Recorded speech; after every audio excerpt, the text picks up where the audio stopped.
ഹരേ കൃഷ്ണ. രാശിചക്രത്തിലെ ആറാമത്തെ രാശിയായ കന്നിരാശി.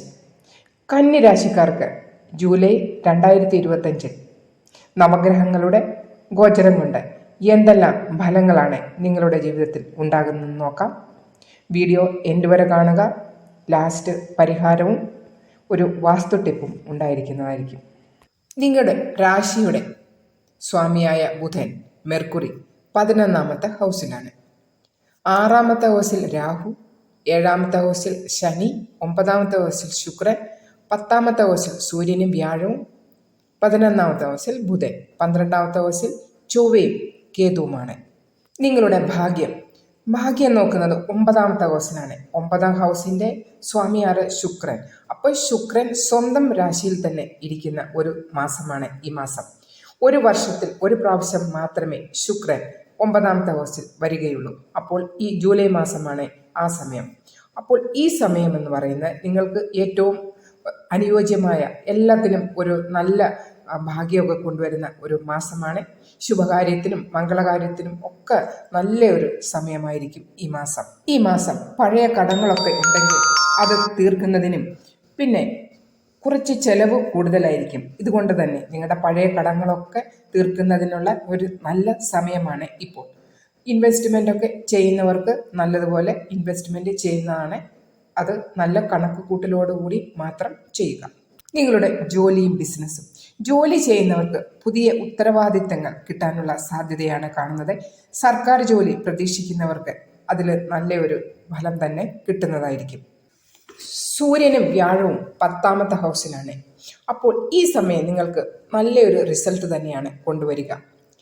പുതിയ ജോലി കിട്ടുന്നതിനും പിന്നെ പ്രൊജക്റ്റൊക്കെ ഇപ്പോൾ ഇൻകംപ്ലീറ്റ് ആയിട്ട് വെച്ചിരിക്കുന്നവർക്കൊക്കെ അത് കംപ്ലീറ്റ് ചെയ്യുന്നതിനുള്ള സമയവും, പിന്നെ പാർട്ട്ണർഷിപ്പിൽ നിങ്ങൾക്ക് എന്തെങ്കിലും ബിസിനസ് ചെയ്യാൻ താല്പര്യമുണ്ടെങ്കിലും അതിനും നല്ല സമയമാണ്. ബിസിനസ് ചെയ്യുന്നവർക്ക് പുതിയ കസ്റ്റമറെയൊക്കെ കിട്ടുന്നതിനും അപ്പോൾ നിങ്ങളുടെ വരുമാനം നല്ല രീതിയിൽ വർദ്ധിക്കുന്നതിനും ഉള്ള സപ്പോർട്ടീവായിട്ടുള്ള ഒരു സമയം തന്നെയാണ്. ആരോഗ്യപരമായി നോക്കുകയാണെങ്കിൽ ചെറിയ ആരോഗ്യ പ്രശ്നങ്ങൾ വരാനുള്ള സാധ്യതയുണ്ട്. വയറുവേദന, തലവേദന അങ്ങനെയൊക്കെയുള്ള. അപ്പോൾ ആഹാരം നിങ്ങൾ നിയന്ത്രിക്കുക. പുറത്ത് ഒക്കെ സഞ്ചരിക്കുന്നവർ ആണെങ്കിൽ, ഇപ്പോൾ ജോലി സംബന്ധമായിട്ട് എപ്പോഴും ട്രാവലിംഗ് ഒക്കെ ആണെങ്കിൽ ഭക്ഷണം കഴിക്കുന്നത് കുറച്ച് ശ്രദ്ധിച്ച് മാത്രം കഴിക്കുക. എഡ്യൂക്കേഷൻ, വിദ്യാഭ്യാസം ചെയ്യുന്ന കുട്ടികൾക്ക് വളരെ നല്ല സമയമാണ്. വിദ്യാഭ്യാസം നോക്കുന്നത് 5ാമത്തെ ഹൗസിലാണ്. 5ാമത്തെ ഹൗസിൽ ഗ്രഹങ്ങൾ ഒന്നുമില്ല. 5ാമത്തെ ഹൗസിൻ്റെ സ്വാമിയായ ശനിദേവൻ ഇരിക്കുന്നത് 7ാമത്തെ ഹൗസിലാണ്. അപ്പോൾ നിങ്ങൾക്ക് 7ര ശനിയോ കണ്ടക ശനിയോ ഒന്നും തന്നെയില്ല. അപ്പോൾ കുട്ടികൾക്ക് പഠനകാര്യത്തിൽ നല്ലതുപോലെ ശ്രദ്ധിക്കുന്നതിനും ഒരു ലക്ഷ്യം മുന്നിൽ കണ്ട് അവർ പഠിക്കുന്നത് കൊണ്ട് അത് നല്ല ഉത്സാഹത്തോടു കൂടി അത് ചെയ്ത് ആ ലക്ഷ്യം പൂർത്തീകരിക്കുന്നതിനുള്ള ഒരു സമയവുമായിരിക്കും. ഉന്നത വിദ്യാഭ്യാസത്തിന് ആലോചിക്കുന്നവർ ചിന്തിച്ച് സമയം കളയാതെ പെട്ടെന്ന് തന്നെ ചെയ്തു തീർക്കുക. അഡ്മിഷൻ എടുക്കുന്നവർക്കും ഒക്കെ നല്ലൊരു സപ്പോർട്ടീവായിട്ടുള്ള ടൈം തന്നെയാണ്. കൂടാതെ 11ാം ഹൗസിലെ ബുധൻ്റെ ഒരു ദൃഷ്ടി 5ാമത്തെ ഹൗസിൽ ഉള്ളതുകൊണ്ട് നിങ്ങൾക്ക് വിദ്യാഭ്യാസപരമായിട്ടുള്ള കാര്യങ്ങൾക്ക് എല്ലാം നല്ലൊരു സമയമായിരിക്കും കുട്ടികൾക്ക്. ലവ് റിലേഷൻ ചെയ്യുന്നവർ കുറച്ചൊന്ന് ശ്രദ്ധിക്കുക. ചുമ്മാതുള്ള വെറുതെയുള്ള സംസാരങ്ങളൊക്കെ ഒഴിവാക്കുക. കൂടുതൽ പ്രതീക്ഷകളൊന്നും വെക്കാതിരിക്കുക. ഓക്കെ. തീരുമാനങ്ങൾ എന്തെങ്കിലും എടുക്കണമെന്ന് ഉണ്ടെങ്കിൽ അത് നല്ലതുപോലെ ചിന്തിച്ചതിന് ശേഷം മാത്രം തീരുമാനങ്ങൾ എടുക്കുക. ഇനി മാരീഡ് ലൈഫ് നല്ലതുപോലെ പോകണമെന്നുണ്ടെങ്കിൽ നിങ്ങൾ കൂടുതൽ സംസാരങ്ങൾ ഒഴിവാക്കുന്നത് വളരെ നല്ലതായിരിക്കും. വീട്ടിലെ മുതിർന്നവരുമായി അഭിപ്രായ ഭിന്നത ഉണ്ടാകാനുള്ള സാധ്യതയുണ്ട്. അപ്പോൾ കുറച്ചൊന്ന് കെയർഫുള്ളായിട്ട് ഇരിക്കുക. ചെറിയ കാര്യങ്ങൾക്കൊക്കെ അതൊന്നും വലിയ പ്രശ്നങ്ങളാക്കി മാറ്റാതെ അതെല്ലാം ഒന്ന് ക്ഷമിച്ച് സഹിച്ച് മുന്നോട്ട് പോകുന്നത് വളരെ നല്ലതായിരിക്കും. അപ്പോൾ നിങ്ങൾ ചെയ്യേണ്ട ഉപായം, ഗായത്രി മന്ത്രം രാവിലെ ജപിക്കുന്നത് വളരെ നല്ലതായിരിക്കും. ശുദ്ധിയായിട്ട് കുളിച്ചതിന് ശേഷം ശുദ്ധിയായിട്ട് ഗായത്രി മന്ത്രം ജപിക്കുക. ബുധൻ്റെ ബീജമന്ത്രം പിന്നെ ശനിയുടെ ബീജമന്ത്രം ജപിക്കുന്നതും വളരെ നല്ലതായിരിക്കും. ഹനുമാൻ ചാലീസ ഡെയിലി പാരായണം ചെയ്യുക. ഡെയിലി പാരായണം ചെയ്യാൻ പറ്റാത്തവർ ചൊവ്വാഴ്ചയും ശനിയാഴ്ചയും തീർച്ചയായും ചെയ്തിരിക്കുക. ഇനിയും ഇന്നത്തെ വാസ്തു ടിപ്പ്. ഇന്നത്തെ വാസ്തു ടിപ്പ്. ഈസ്റ്റ് സൈഡിൽ, ഈസ്റ്റ് എന്ന് പറയുന്ന കിഴക്ക് സൈഡിൽ നിങ്ങൾക്ക് കൊണ്ടുവരാൻ പറ്റുന്ന ഫ്രണ്ട്ലി കളേഴ്സ്, ഗ്രീൻ കളർ, ഗ്രീനിൻ്റെ ലൈറ്റ് ഷെയ്ഡ്സ് എല്ലാം നിങ്ങൾക്ക് കൊണ്ടുവരാവുന്നതാണ്. പിന്നെ അതുകൂടാതെ ലൈറ്റ് ബ്രൗൺ കളറും ഈസ്റ്റിൽ നല്ല ഫ്രണ്ട്ലി കളറാണ്.